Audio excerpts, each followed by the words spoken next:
Yeah, I just got to the place. Sheesh, you weren't kidding, it is a dump. I grumbled, listening to my boss's screeching voice in my ear. The building wasn't too shabby in itself, but it was surrounded by burnt debris from the collapsed upper 2 floors, leaving 5 floors to inspect. Being a building condemner wasn't a bad job, except for the occasional hoarder who needed a wake-up call, but the pay was good for the amount of work involved. I ended the call when my boss was done rambling and picked my way through the rubble to get to the entrance of the building. I pulled out my LED flashlight and shone it around the first room. There wasn't anything in the building, and there were plenty of windows, but the dirt and grime caused only filtered light to come in, making the building seem a lot darker. My steel-toed boots thumped across the concrete floor as I shone the light down the hallway to the big building. Boss said it used to be a hospital. Not sure what kind of hospital, but a place of death nonetheless. I went down the first hallway and peered into the many rooms, finding each one to have only a few mutilated hospital beds or completely empty. The building seemed quite sound to me. I had no idea why it was up for condemning. Going back to the main room, I took the stairs up, ignoring the elevator knowing it wouldn't work. The second and third floors were clear just as the first one, but as I began to ascend the stairs to the fourth and final floor, I heard something odd. Metal clinging together and scraping on concrete. It was faint at first, only getting fainter as I stood there quiet, listening. When the noise stopped completely, I went up the stairs, noting the broken pieces of the roof in this floor, being the last complete floor I would have to check. My flashlight uncovered nothing of real importance until I checked behind the desk of this floor. Behind the half-circle desk were 3 mattresses pushed together and several boxes of canned food. There was also a hot plate and a backpack full of clothes. People were living here. "Hello," I called, looking around. "Is anyone here?" Still nothing. This building is going to be torn down. If you can hear me, I suggest you leave soon. At this, the whole building got cold, the very air turning frigid. I shivered and looked around. The sun was still out and shining. So why did the building get cold like that? I looked around in a big circle before walking down the hallway to check the rooms. The first 3 rooms had beds devoid of their mattresses, and the other rooms were difficult to explain. Bones, lots of bones. I was unsure if they were animal or human bones, but I didn't want to check. Whatever was leaving these was apparently eating whatever creature they belonged to. The bones were riddled with teeth and bite marks, almost as if a dog had been gnawing on them for too long. I swallowed thickly and turned into the last room, expecting to see more bones, but froze. In the corner there was a person, concealed by baggy dark brown cargo pants, black boots, and a thick black hoodie with the hood up. I couldn't see the person's face or if they were even alive. I opened my mouth to see if it was okay when it jerked its head up to look at me. Wild green eyes with slitted pupils stared up at me. The rest of this, I wanted to say woman's face was covered by a plaid purple and black scarf. She didn't move, but I could tell she was poised, coiled, ready to strike out at any second, like a cornered beast or an angered animal. I opened my mouth to speak again, only to be shocked and frightened. Again. A blood-chilling growl, not one of those fake growls people do to imitate an animal, but a literal angry animal growl pealed through the air, making my hair stand on end. I backed up a few steps as the woman rolled onto the balls of her feet and rested her weight on the tips of her fingers. Her eyes never left me, watching carefully and her head tilting directions as if to get a better look at me. When she froze, I took another step back and then she lunged. I was by no means slow, even less now that I was filled with adrenaline. But as I turned and bolted for the stairs, I could hear this woman running behind me the entire time. I rounded the stairwell to get to the 3rd floor and I was very shocked at this. That woman jumped over the railing and landed several stairs in front of me. That jump was at least 12 feet down, and she didn't even flinch as she turned to stare at me again. I backed up onto the landing as she advanced towards me slowly. I steeled myself now. It was just some crazy lady. She probably isn't even that strong. I can take her.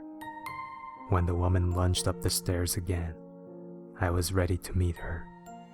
She certainly did pack a fierce punch.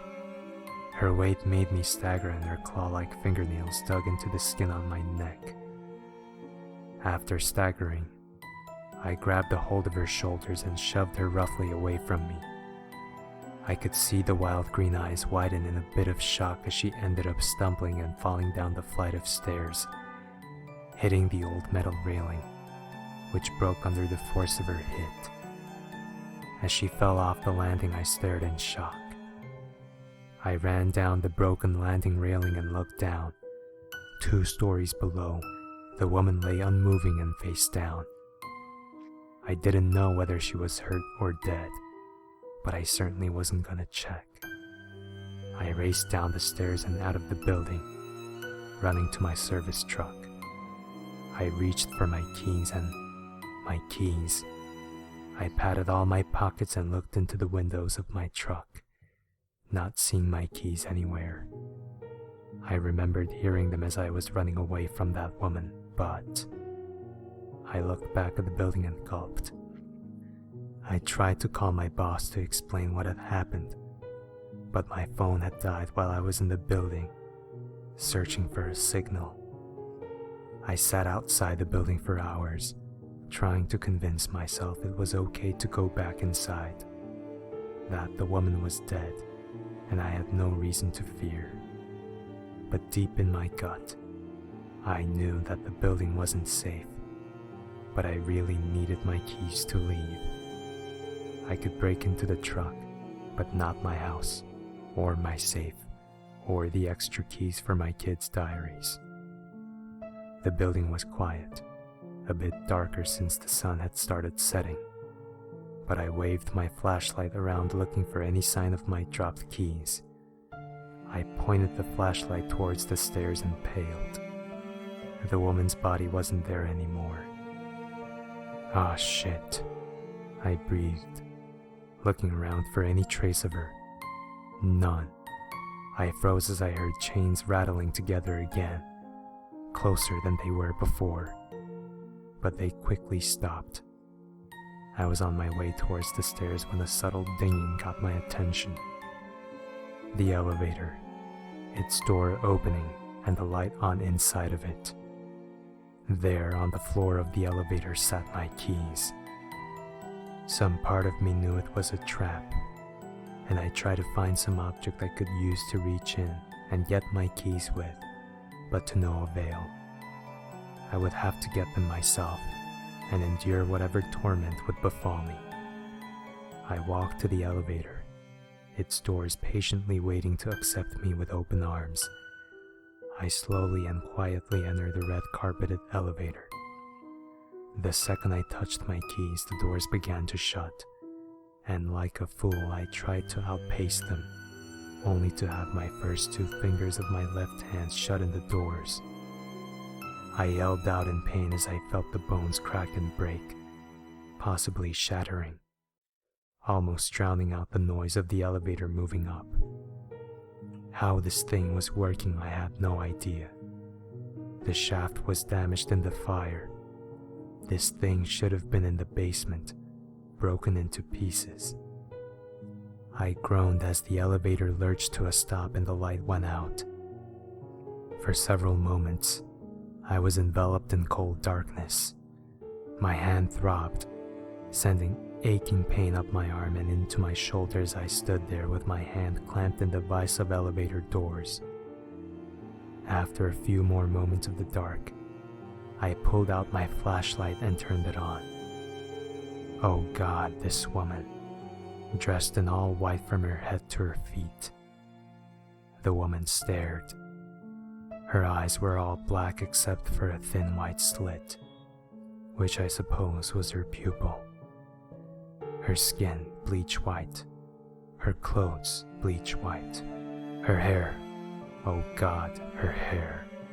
I could tell that the roots of the woman's hair were also bleach white, but God, her hair was completely and utterly soaked in wet crimson blood. I could hear it dripping, forming puddles on the elevator floor.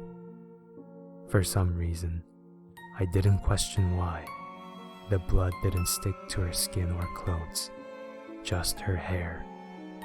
I stared at her appearance, utterly shocked by what I saw. Her blood-soaked hair was long and went down to her waist, and chains hung off of her jacket and pants, giving her a very weighed-down look. Under her right eye, there was a tattoo of the number 15, and if I looked closer, I saw that I could just make out the detail of the wall behind her. She was transparent, like a ghost. The light turned back on suddenly, and 2 doors began to open, releasing my hand. As the doors opened wide enough for me to get out, the bloodied woman shrieked and flew at me. I fell to the side and scrambled away from her, the woman disappearing as fast as she came. I was on the 5th floor, or the roof now. As the elevator door shut, it fell. I heard the metallic crunching noises and it hit the basement floor. I looked around and held my broken fingers. It was dark now. I've been in that elevator longer than I thought. I managed to stand up and stagger a few steps, my limbs shaking from being frightened by that girl's appearance. I turned my flashlight on and looked around the roof, freezing as I saw the black hoodie-clad woman again. She was standing, seemingly unhurt. She looked at me, green eyes full of rage as she slowly paced her way to me. I stumbled back, falling onto my backside as I tripped over. A chain? The crimson-haired woman rose from the roof underneath me, my feet trapped in a couple of the chains she wielded. I struggled, but to no avail. The animal-like woman kneeled over me, grabbing me up by the collar and lifted my torso with amazing strength. She stared in the face for several seconds, and I'm sure I was almost as white as her bloody companion, who stood there watching silently. The hidden face of the green-eyed woman was revealed as she pulled her scarf down. A strange-looking nose and mouth on a small muzzle of sorts was hidden underneath. She peeled her lips back, showing the fangs of a wolf, and growled menacingly again. I'm pretty sure I had pissed myself, but I didn't get the chance to realize it because she was biting my throat, twisting and tearing the flesh until it ripped free from my body. I emitted a few gurgling noises before I passed out, bleeding to death shortly after. The woman drove up in her Mercedes, grumbling about foolish men. Jimmy had gone missing a week ago, last heard from at this property. She saw his truck when she stopped at the building and stepped out of her car. The truck held nothing special, but the building caught her attention. Written above the door in what looked like blood was, "Don't come back." The second stroke of the K railing up into an arrow that pointed at. The woman screamed loudly and ran to her still-running car, trailing dust and gravel as she raced away from the scene. The bloodied woman watched from the roof before fading in through the floor to the small sanctuary they had made from the old abandoned hospital. The wolf woman lay curled under the desk on a pile of blankets as they hid from the world. Two outcasts, protecting what had become theirs. Jimmy. Well, the arrow was pointing at him. He was hung from the roof by a chain that held his wrists together, done by the bloodied woman, or as they called her, poltergeist, putting on display the half-eaten body of the man who intruded and threatened their place. His throat was torn out, of course. You remember that. The wolf woman, or as she liked to be called, Animal, had ripped out of his entrails, leaving some hanging. She had stripped the majority of the skin and muscle off of his torso, leaving bloodied ribs to bleach in the sun. Well, the authorities arrived later. They couldn't find any trace of Animal or poltergeist. They took Jimmy's body, and a week later, the case was closed cold, having no evidence or clues of what had happened.